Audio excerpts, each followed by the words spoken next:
Hola, mi nombre es Santiago Tamus y comenzamos con otro análisis económico, en este caso de economía mundial, al cual llamamos depreciación competitiva. Trump repite estrategia para favorecer el crecimiento. ¿Y con qué tiene que ver este título? Tiene que ver con la evolución del dólar y la repetición de patrones que hemos observado en la gestión anterior de Trump y que nuevamente se están dando. Si observamos la gestión anterior, que comienza en enero del año 2017, y tomamos el índice dólar, el cual hace un cálculo entre el valor del dólar y otras divisas internacionales, observamos que tuvo un declive ese índice dólar durante todo el primer año, luego se fue robusteciendo, en particular tuvo el inicio de la pandemia, pero durante el mismo periodo se produjo una caída del dólar. Acá tenemos que ver los factores macroeconómicos que llevaron a esa situación, la política implementada, sobre todo política fiscal expansiva de parte del gobierno norteamericano.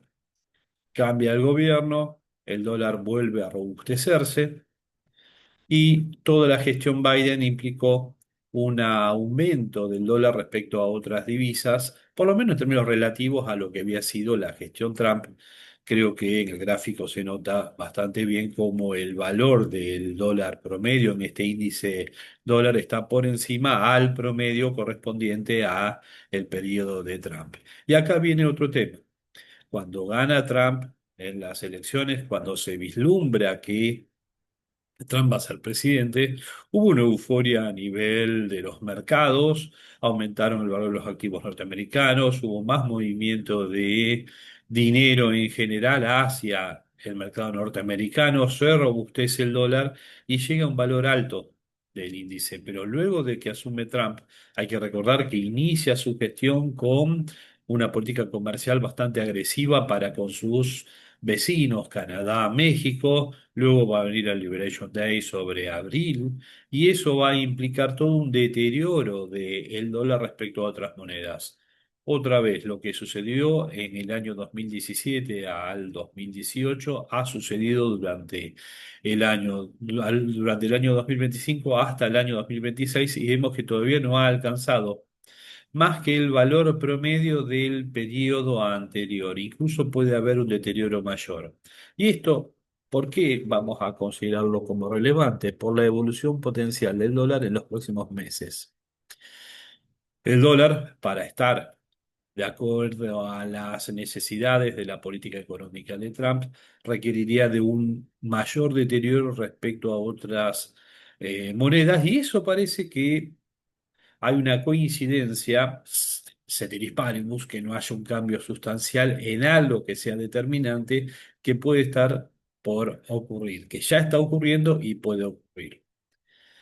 ¿Qué factores han afectado al tipo de cambio? Bueno, si observamos, sentándonos en Estados Unidos, una cuenta corriente que para este año, año 2026, se la esperaba aproximadamente en el 3,7% del PBI. Hablamos de la principal economía del mundo y que va a tener un déficit de cuenta corriente. En este momento es vislumbrándome como expectativas en base a fuentes oficiales e internacionales de redondeemos un 4% del PBI. El déficit fiscal puede ser que se reduzca respecto al año pasado, que llegó a ser del 6% del PBI, el anterior del 6,4%, ni hablar en la pandemia, donde Trump fue presidente del año 2020, que se sobrepasó el 12% del PBI.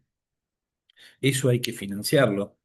Por lo menos hablemos de un mínimo del 5% del PBI. O sea que si ya sumamos cuenta corriente y déficit fiscal tenemos un 9% del PBI norteamericano, considerando que es una economía de 28 billones de dólares. Estamos hablando de un incremento de deuda para poder financiar ese déficit combinado de 2,5 billones de dólares, cuatro veces el PBI de Argentina, depende cómo se lo mida, o cinco veces el PBI de Argentina. El PBI total de Brasil igual todavía sería insuficiente para esto, la mitad del PBI de Japón. O sea, es realmente un número sideral el de los déficits combinados de la economía norteamericana y esto hay que financiarlo. La política monetaria que quiere Trump es una política monetaria expansiva, o sea, de bajas de tasas de interés.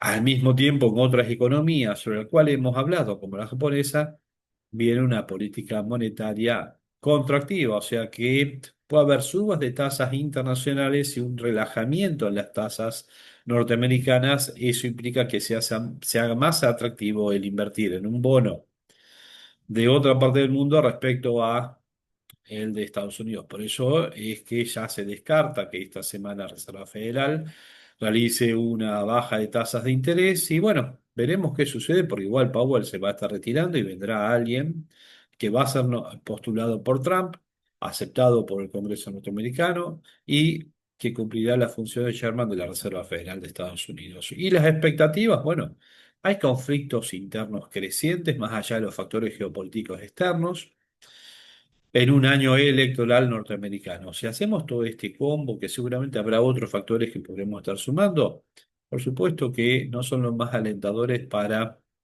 la economía norteamericana en términos de valor de su moneda. Nadie dice de una recesión o una caída importante de la actividad. Las expectativas de crecimiento a nivel mundial hoy son del 2,5% o 3%.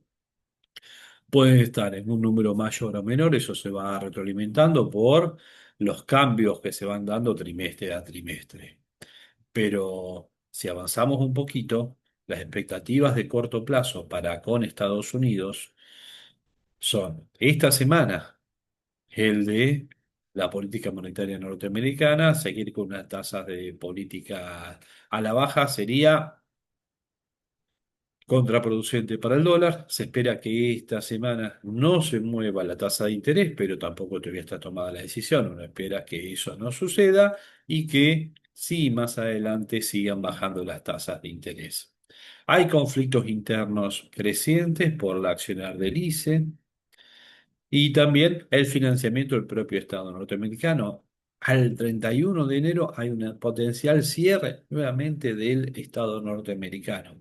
Ya pasó hace muy poco tiempo atrás y eso puede implicar otra vez un debilitamiento de la economía norteamericana. Y a nivel de geopolítica hay conflictos nuevos con aliados, cosa que no estaba en el panorama hace 3 meses atrás. Desde el propio Canadá, amenazada la semana pasada de recibir aranceles de un 100% de parte de Estados Unidos por un acuerdo comercial con China. Bueno, hoy la propia Unión Económica Europea está cerrando un acuerdo con India. Hay nuevos conflictos. Corea que recibió noticia que no va a ser más apoyada en términos militares al nivel que lo fue apoyada durante las últimas décadas por parte de Estados Unidos. Corea puede ocuparse de sí misma, dijo Trump. Entonces, hay conflictos que van surgiendo, hay conflictos que se van dando.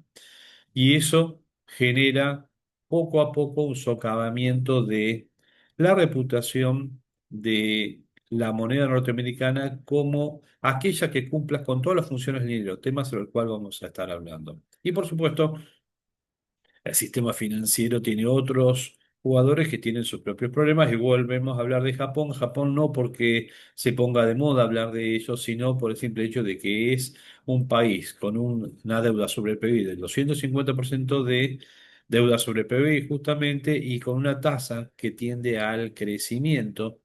Y eso implica el freno del financiamiento barato para aquellos que invertían en otros mercados del mundo, que tienen que devolver sus deudas en Japón, y eso significa el freno de inyección de capitales en otras economías y otros activos. En el mediano plazo, hay un potencial cambio en el sistema monetario internacional, un regreso paulatino hacia el patrón oro, no lo sabemos, pero sí que ha aumentado la posición de oro de los distintos bancos centrales, sobre todo de economías asiáticas, de economías que desean poco a poco disminuir el peso del dólar como su propia reserva y pasar a tener otros activos que le aseguren o el mantenimiento del valor del tiempo o incluso una suba del valor en términos de dólares. Porque hay dudas sobre la sustentabilidad de los déficits de Estados Unidos financiados por emisión monetaria, que es menos deseada por el resto del mundo. ¿Qué hará Estados Unidos en todo caso? Si sube la tasa de interés de Estados Unidos, ahí sí tenemos un problema macroeconómico mucho más grande que el que podemos vislumbrar en este momento. Ahora, en Estados Unidos hay una inestabilidad institucional que implica un incremento del riesgo. Estamos en un año electoral. La conducta de el ICE, esta política de cazar inmigrantes en ciudades santuarios, que ha implicado hasta la muerte de norteamericanos por un accionar, sobre todo, uno puede observarlo, de extrema violencia de parte de estos agentes que al mismo tiempo son inimputables. Esto le lleva a una conflictividad interna y además conflictos externos como el que se mantiene con China, Rusia, Brasil, que está en una situación ambivalente, Irán, enemigo declarado y que potencialmente puede implicar también un incremento de los conflictos bélicos a nivel internacional, y un Venezuela todavía no está resuelto. Por otro lado, la propia OTAN o NATO, la pregunta es cómo va a manejar la integridad territorial de una Europa frente a la amenaza rusa con una disminución de la ayuda de Estados Unidos, la necesidad de déficit fiscal, la necesidad de financiamiento, y esto todo implica una mayor conflictividad internacional y la necesidad, cuando hay conflicto, de irse a algún activo de refugio. Y acá aparece lo que ha sucedido, esto es de este momento, estamos hablando al final del día, de lo que ha sucedido con la plata. La plata a 110 durante el día estuvo a valores más cercanos a 114, llegó a bajar otra vez a 107, volvió otra vez a 110, pero es anecdótico, lo que importa es la tendencia. Cuando tenemos un activo que ha subido en un mes o en 3 meses valores superiores al 100% o del 90%, esto es una tendencia con los movimientos de corto plazo que corresponden a cualquier activo en una tendencia ascendente. Lo mismo ha sucedido con el oro, se lo proyectaba, tenemos publicados informes en nuestra página web en la parte de análisis sobre el oro y se hablaba que a futuro podía llegar a 5.000 y algo, en un año a 6.000. Lo hemos tenido durante el día superando los 5.100. Entonces, oro, plata, distintos metales, ¿qué es lo que tienen? Una demanda de parte de bancos centrales, la industria donde se lo utilizan, pero al mismo tiempo inversores que también están abandonando otras posiciones para irse hacia ahí. Hay una demanda muy grande de plata física, que por otro lado es el soporte de los ETF y distintos activos que circulan, sean de plata, ojo, y también del oro. Entonces vamos a hacer un informe sobre eso. ¿Qué está sucediendo en COMEX? ¿Qué está sucediendo con distintos activos que están avalados por toneladas de plata certificada y cuál es la demanda real de y cuánto es lo realmente disponible? Porque uno podría estar observando que, como sucede en los bancos, hay mucho más de contrato dando vuelta que cantidad física disponible para poder respaldarlo. Pero más allá de ese detalle que es técnico y tiene que ver con la sustentabilidad de los propios contratos sobre estos activos, lo que observamos es que han tenido subas a lo largo del día. Hoy, en un momento, el contrato en pesos de plata subía el 12-13%. Un buen momento para hacer una toma de ganancias, pero tampoco para quedarse descalzado dentro del activo. Es sumamente especulativo y así como subía en un momento del día el 13%, en otro momento terminó llegando a un valor menor al 3-4%. O sea que hubo gente que compró a un 12 de suba y después se encontró que estaba perdiendo aproximadamente un 10% o 8% del dinero que había invertido en ese mismo día. No es para aquel que es muy sensible a las pérdidas momentáneas y que responde comprando caro y vendiendo barato, porque va a perder mucho dinero invirtiendo en ese tipo de activos. Seguimos un poco, veamos entonces qué ha sucedido con el dólar para darle un punto final a lo que es este video. La divisa, dólar, dado todo este panorama que hemos presentado y que podemos pensar que puede mantenerse con este tipo de comportamientos hacia el futuro, a involucionado, ha tenido una depreciación. Competitiva, sí, mejorará el saldo de la cuenta corriente norteamericana, potencialmente debiera pasar. El tema es qué va a suceder con su déficit fiscal. ¿Qué ha pasado con el dólar? Y acá traigo una moneda que seguramente no está en el radar de muchos inversores, pero es el peso uruguayo. Acá tengo el gráfico del peso uruguayo a lo largo del último año. Y lo que podemos observar es un movimiento desde los 42 a en el día de hoy llegó a estar 36. O sea que quien se haya quedado con pesos uruguayos en la mano tuvo una ganancia sin realizar ningún tipo de inversión a lo largo del último año, solamente por el deterioro de la moneda, que vemos que ha sido muy marcada durante el mes de enero. El mes de enero uno podía cambiar $100 por 3.900 pesos uruguayos. Con esos 3.900 pesos uruguayos va hoy a comprar nuevamente dólares y lo puede intercambiar a 37, 37 y medio, o sea que pudo tener una ganancia de, redondeemos, un 4 o 5% en el mes en dólares por solamente hacer un movimiento en una casa de cambio de pesos uruguayos por dólares.